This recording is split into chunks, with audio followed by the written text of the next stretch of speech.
पावन पुत्र हनुमान जी साक्षात भगवान शिव के रुद्र अवतार है।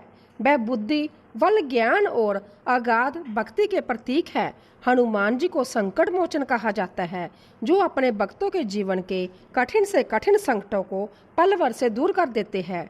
वह रामदूत है, कलयुग के चिरंजीवी देवता है और उनकी शक्ति का कोई और शोर नहीं है। कहा जाता है कि जहाँ कहीं भी प्रभु श्री राम की कथा होती है, हनुमान जी वहाँ अदृश्य रूप में बैठकर उसे सुनते हैं। ऐसे दयालु और समर्थ प्रभु बजरंगबली की महिमा अपरंपार है, जो अपने भक्त की एक सच्ची पुकार पर दौड़े चले आते हैं। आइए ऐसी ही महान और करुणामयी बजरंगबली की इस पावन कथा का श्रवण करते हैं।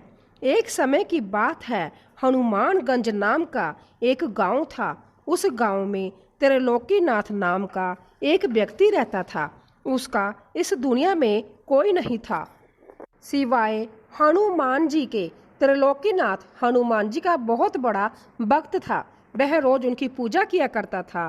त्रिलोकीनाथ हनुमान जी को ही सब मानता था। एक मित्र, पिता, गुरु, वह सारी बातें हनुमान जी से किया करता था। अरे कहाँ जा रहे हो त्रिलोकीनाथ, इतनी सुबह सुबह? बस भाई, हनुमान जी मंदिर जा रहा था।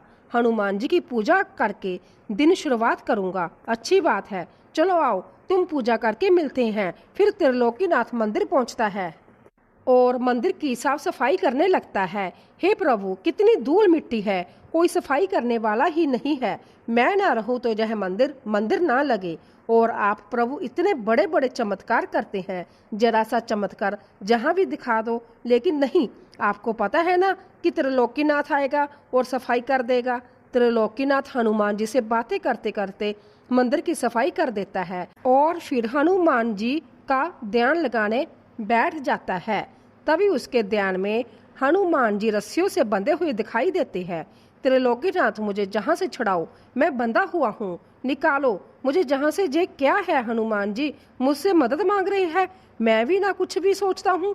त्रिलोकीनाथ इस बात को एक बुरा ख्याल सोचकर मंदिर से बाहर चला जाता है, लेकिन अभी भी उसके दिमाग में वही ख्याल घूम रहा होता है। तभी उसे रघुनाथ मिलता है।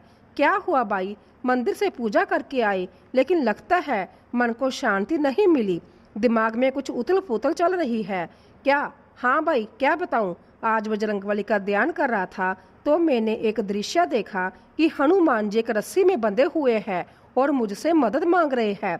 भाई, हनुमान जी को तुम्हारी मदद की कब से जरूरत आन पड़ी और उन्हें बांध कौन सकता है? जरूर यह ख्याल तुम्हारे मन में ऐसे ही आ गया होगा। बात तो तुम सही कह रहे हो। यह बोलकर त्रिलोकीनाथ वहां से अपने घर आ जाता है। संध्या होती है। सारी दिनचर्या खत्म होने के बाद त्रिलोकीनाथ खाना खाकर सो रहा होता है। त्रिलोकीनाथ को फिर से वही स्वप्न आता है। त्रिलोकीनाथ, मुझे जहाँ से छुड़ाओ, मैं बंधा हुआ हूँ, निकालो मुझे जहाँ से। आप कहाँ हो प्रभु? मैं मंदिर के पीछे आम के पेड़ में फंसा हुआ हूँ, मुझे जहाँ से निकालकर मंदिर में स्थापित करो। ये कैसा स्वप्न है? लगता है हनुमान जी स्वप्न के माध्यम से मुझसे कुछ कहना चाहते हैं। यह बात कल मुखिया जी के आगे रखनी पड़ेगी। अगले दिन त्रिलोकीनाथ ऐसा ही करता है। वो गांव में पंचायत बैठाता है। सभी गांव वाले वहां खड़े होते हैं। क्या हुआ त्रिलोकीनाथ, आज पंचायत क्यों जमा की है? बात थोड़ी गंभीर है मुखिया जी। कल से मुझे बार बार हनुमान जी स्वप्न के जरिए बता रहे हैं कि वह मंदिर के पीछे आम के वृक्ष में फंसे हुए हैं। उन्हें वहां से आजाद करके मंदिर में स्थापित करना है।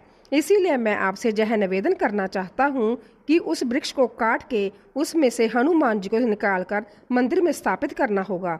क्या पगला तो नहीं गए? तो ना त्रिलोकीनाथ, माना कि तुम हनुमान जी के भक्त हो, लेकिन ऐसा भी नहीं कि तुम कुछ भी बोलो और हम मान ले।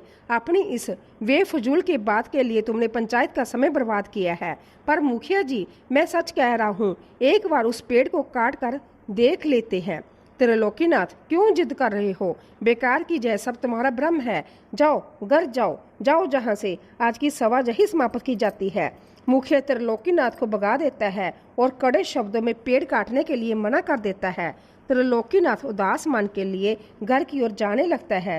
तभी रघुनाथ उसके कंधे पर हाथ रखता है। त्रिलोकीनाथ, परेशान मत हो, यह सब तुम्हारे मन का वहम होगा, ज्यादा ध्यान मत दो। और वैसे भी वह आम का वृक्ष मुखिया जी का है और पता है उस अकेले वृक्ष से कितने फल आते हैं। वह तुम्हारी बात पे वृक्ष तो नहीं काटने वाले। ज़्यादा सोचो मत, जाओ आराम करो, सब ठीक हो जाएगा। यह बोलकर रघुनाथ वहां से चला जाता है। लेकिन इस बात से त्रिलोकीनाथ को अभी संतुष्टि नहीं मिली थी। उसका मन अभी भी व्याकुल था। बाढ़ में जाए मुखिया जी, और खुद हनुमान जी ने मुझसे बोला है, वो मुझसे मदद मांग रहे हैं, कोई नहीं है साथ देगा तो भी मैं उनकी मदद करूंगा। त्रिलोकीनाथ किसी की बात नहीं मानता। वो एक कुल्हाड़ी उठाता है और उस पेड़ को काटने के लिए निकल पड़ता है। मंदिर के पीछे पहुंचकर बजरंगबली का नाम लेकर त्रिलोकीनाथ उस पेड़ पर कुल्हाड़ी चला देता है। उसे ऐसा करते हुए गांव का एक व्यक्ति देख लेता है और वह भागता हुआ जाकर सभी गांव वालों को यह बात बताता है और सबको इकट्ठा कर ले आता है। जय बजरंगबली, जय बजरंगबली। कोई बात नहीं प्रभु, कोई आपकी मदद नहीं करेगा तो क्या मैं भी नहीं करूंगा? मैं अवश्य निकालूं आपको इस वृक्ष में से। हाँ त्रिलोकीनाथ, तुमने ये क्या किया? तुमने अपने पागलपने की वजह से मेरा इतना सुंदर वृक्ष काट दिया। मैंने पंचायत में कहा था ना कि कोई वृक्ष नहीं काटेगा। त्रिलोकीनाथ, तुम यह कैसी हट कर रहे हो? तो तुम इतनी मूर्खता का काम करोगे, हमें अंदाजा नहीं था। पर भाइयों, मैं सच कह रहा हूँ, स्वप्न में हनुमान जी आते थे और इसी वृक्ष को काटने के लिए कहते थे। वो यहीं पे कैद है। अच्छा, तो तुमने इसीलिए यह वृक्ष काट दिया। तुम्हें दिखे कहीं हनुमान जी कहाँ है? क्या किसी को जहाँ हनुमान जी दिखाई पड़ रहे हैं?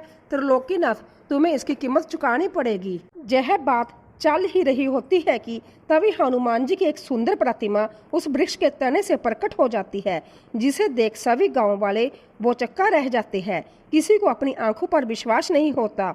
वो सभी बजरंगबली की जय जय जय करने लगते हैं और सभी त्रिलोकीनाथ से माफी मांगते हैं। अब सभी गांव वाले पूरे सम्मान सहित वृक्ष से प्रकट हुई हनुमान जी की प्रतिमा को मंदिर में स्थापित कर देते हैं। तब से हनुमान जी की कृपा से पूरे गांव में सुख शांति छा जाती है और त्रिलोकीनाथ को गांव में एक अलग ही सम्मान मिलने लग जाता है। एक समय की बात है, द्वारका नगरी में भगवान श्री कृष्ण अपनी रानी रुक्मणी और सत्यभामा के साथ वार्तालाप कर रहे थे। प्रभु, आपसे एक प्रश्न पूछना था। कैसा प्रश्न प्रिय? पूछो प्रभु। हर विवाहित स्त्री अपनी मांग में सिंदूर लगाती है, इसकी सुंदरता अपने स्थान पर, किंतु सिंदूर का असली महत्व क्या है, मैं ये जानना चाहती हूँ। रुक्मणी, यदि आप यह प्रश्न किसी स्त्री से पूछे तो ज्यादा अच्छा रहेगा। ऐसा क्यों प्रिय? क्या तुम्हें मेरे ज्ञान पर संदेह है? नहीं नहीं, संदेह नहीं प्रभु, आप तो सर्वज्ञाता है। किंतु क्या प्रभु? जिसने कभी सिंदूर लगाया ही ना हो, वो प्रेम की उस गहरी भावना को कैसे बताएगा जो सिंदूर के साथ जुड़ी है? इसलिए इस प्रश्न का उत्तर तो केवल एक स्त्री ही दे सकती है, जो प्रतिदिन अपनी मांग में सिंदूर लगाती है। उचित है, परंतु जिसने लगाया वो पुरुष तो समझ सकता है। प्रभु, ऐसा कौन सा पुरुष है जो सिंदूर लगाता है? श्री राम भक्त हनुमान। हनुमान? किंतु हनुमान तो बाल ब्रह्मचारी है, उनका सिंदूर से कैसा लगाव? नाथ, ये कैसी पहेली है? ये पहेली तो वही मुझे जिसने उन्हें सिंदूर लगाने का विचार। ठीक है प्रभु, ये पहेली मैं ही सुलझा देती हूँ। आप दोनों ये कैसी बातें कर रहे हैं? मैं कुछ समझ नहीं पा रही हूँ। यह कहानी तब की है जब मैं और प्रभु यानी राम और सीता वनवास पूरा कर अयोध्या आ चुके थे। एक दिन माता सीता अपना श्रृंगार कर रही थी और हनुमान जी माता सीता के पास बैठे उन्हें श्रृंगार करते हुए देख रहे थे। क्या हुआ पुत्र, आज तुम मेरे पास क्यों बैठे हो? ऐसे तो तुम प्रतिदिन प्रभु के चरणों में ही रहते हो, कोई प्रश्न है क्या? माता, मैं बहुत बड़ी दुविधा में फंसा हूँ। संकट मोचन को कैसी दुविधा ने घेर लिया? माता, मैं देखता हूँ कि हर कोई प्रभु श्री राम को प्रसन्न करने के लिए भेंट देता है, लेकिन मैं उन्हें ऐसा कौन सा भेंट दूं जिसे देख वह प्रसन्न हो जाएं? प्रभु श्री राम को सबसे अधिक क्या प्रिय है? माता, पुत्र, प्रभु श्री राम को तो किसी वस्तु से मोह नहीं है। उनके लिए संसार में सब कुछ समान है, इसीलिए वह प्रत्येक वस्तु से प्रसन्न रहते हैं। आप यह सिंदूर क्यों लगाती हैं? यह तो सुहाग की निशानी है और इसे लगाने से प्रभु श्री राम प्रसन्न होते हैं। मैं यह सिंदूर अपने प्रभु श्री राम की लंबी आयु की कामना के लिए लगाती हूँ।